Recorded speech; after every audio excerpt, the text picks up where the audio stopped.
The EU's chief negotiator faced a barrage of angry rebuttals after his incendiary intervention, which has angered British politicians and also raised questions about his approach from some inside the Brussels bubble. Over the weekend, Mr Barnier told a conference in Italy that it was his job to teach the British people and others what leaving the EU means, which was interpreted by some as a thinly veiled punishment threat. However, the Frenchman has used similar language before, albeit less antagonistically phrased, to make his point that British and EU citizens will learn the benefits of EU membership from Brexit.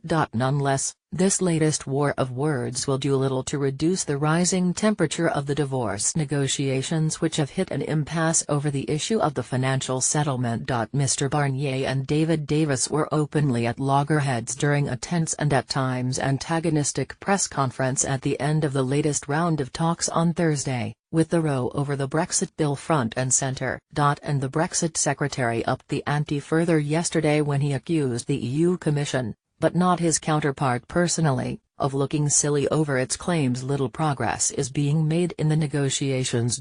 British officials are currently on a concerted drive to undermine Mr Barnier's mandate, which does not allow him to begin trade talks until sufficient progress has been made on the divorce issues. This has angered the French official, who furiously warned last week that anybody trying to get him to budget one iota from his current position was wasting their time. And his fury appears to have carried over into the weekend, with Mr Barnier telling delegates in Italy it was time to educate the UK about the price it would pay for leaving the EU club. In response, influential Tory MEP David Campbell Barnier compared his remarks to those made by East German politicians and accused him of trying to drive a wedge between Britain and the EU. He said, Barnier's threat to educate the British on the danger of leaving the single market smacks more of the DDR, East Germany, than the EU. Why not build a wall too? Andrew Morrison, the Tory MP for South West Wiltshire, added, if Michel Barnier wants to educate UK public on risks of quitting single market, will he be educating EU on risks of no UK trade deal? UKIP leadership frontrunner Jane Collins said the Frenchman's outburst sounded like the words of a bully and accused him of wanting to extort money from British taxpayers. She said, this is just another way the EU are trying to extort money out of the British taxpayer. They think the longer they drag it out, the more desperate we will be for a deal and will accept any terms.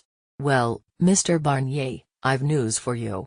The British people won't be blackmailed and we won't be coughing up billions to pay for a trade deal with a few countries whose influence is declining when there is a whole world to trade with. And even a veteran EU insider described the chief negotiator's outburst as patronising and said the bloc would never speak in such a way to its other powerful global partners.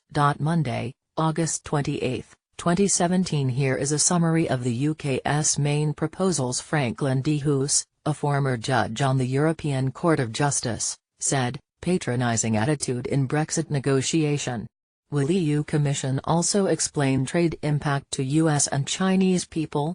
However, Mr Barnier did receive support for his remarks from the Lib Dems, who said they made a serious point about Brexit despite the Frenchman's unfortunate phrasing. Brexit spokesman Tom Brake said, however unfortunate Mr Barnier's turn of phrase, there is a serious underlining point.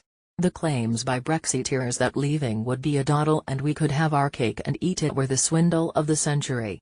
Crashing out of Europe with a no deal has the potential to inflict permanent damage on UK jobs and families. That is the hard reality of a hard Brexit.